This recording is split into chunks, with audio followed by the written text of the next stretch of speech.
We continue to talk with Hall of Famer Rickey Henderson on the Rawhide Pregame Show. I don't think people realize the pounding that your body must have taken on a yearly basis when you steal that many bases. All the dives, all the scrapes and cuts and scratches, getting stepped on by fielders and slap tags at first. How beat up would you be by the end of each season? My first few years and stuff like that, you was beat up, But I think I had the mentality as a football player. The body was strong, body was tight. I kept it in pretty good shape, so I knew the pounding that I was, going against.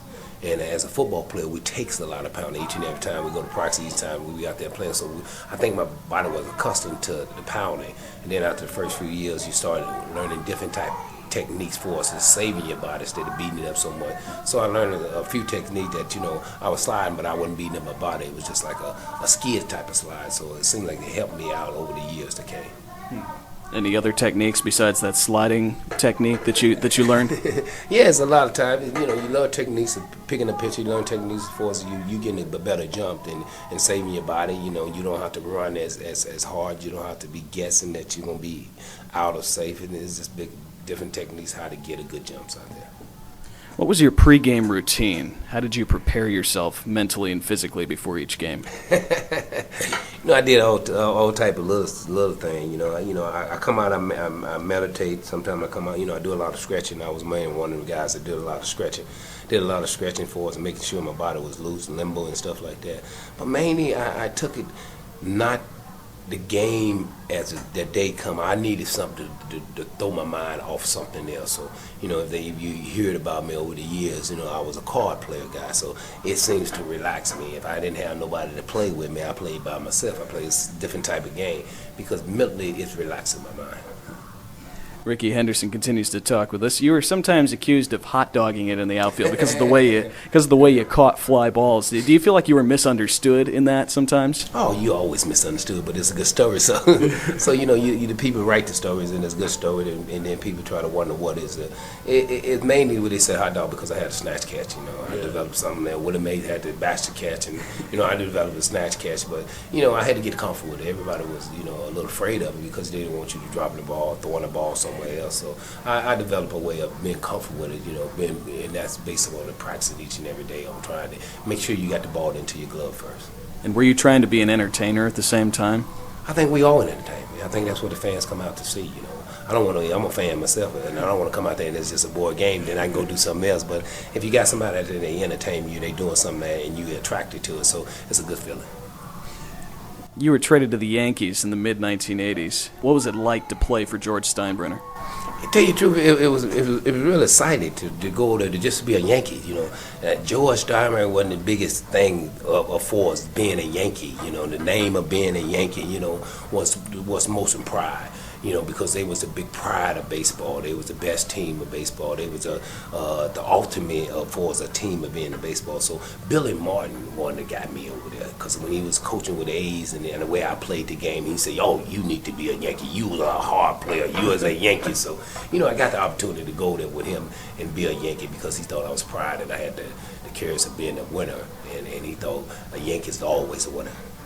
Talking with Rickey Henderson on the Rawhide Pregame Show. The media in New York didn't seem to embrace you during your time there. Did that ever frustrate you? It didn't frustrate me because when you're going over there and then, you hear people saying, when you go for another team and then you be going to be a Yankee, the media's going to tie you up.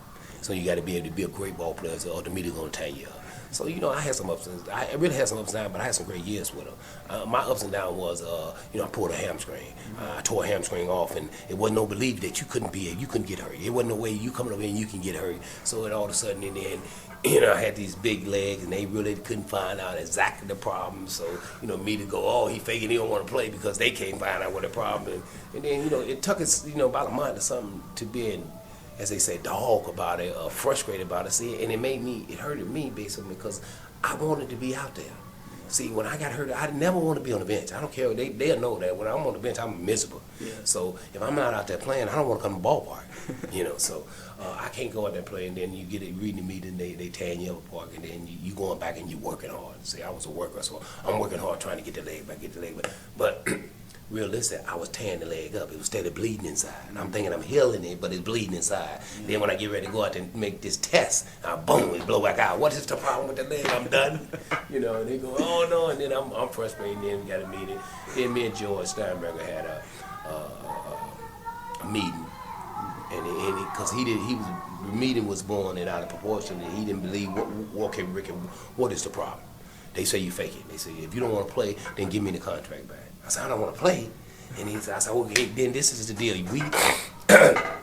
You go and get me the doctor, and he gonna check my leg. If he say ain't nothing wrong with me, you can take the contract back. I play for you free. He said okay, that's a deal. So when they went to that, and we went to the X-ray and stuff like that, and then they found a toe in my hand, and then he was all right with okay, I apologize. And so we really were never on a bad turn, and we just you know, when you get in certain situations, people don't understand certain athletes. Sometimes I say look at players and they say they hurt, and you really don't know if they hurt, and you wonder too, but deep inside you really don't know. So then you were traded back to Oakland midway through the '89 season, and you were part of that championship squad that year. Do you feel like, of all the great teams you played for, that was the best one? That was the best united team.